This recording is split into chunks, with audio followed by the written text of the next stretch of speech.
Est-ce que l'environnement et l'urgence climatique ont été des moteurs, des motivations aujourd'hui pour aller voter?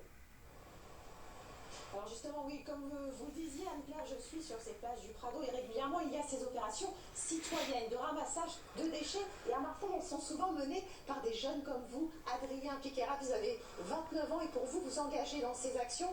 Bien, c'est important et c'est important aussi pour vous, l'environnement, justement. Qu'est-ce que vous voulez nous dire sur cet enjeu par rapport à cette journée d'élection?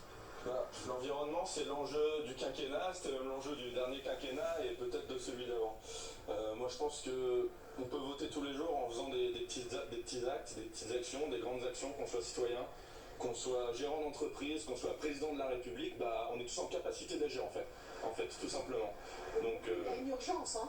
il y a une vraie urgence à agir parce que 200 000 tonnes de déchets sont déversées dans la Méditerranée chaque année, on est en train de s'asphyxier nous-mêmes, c'est un enjeu de santé publique et je crois qu'on a vu dernièrement que les enjeux de santé publique étaient importants pour tout le monde.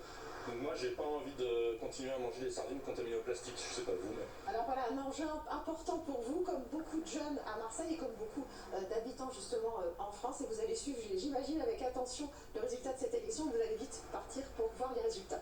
Oui, carrément.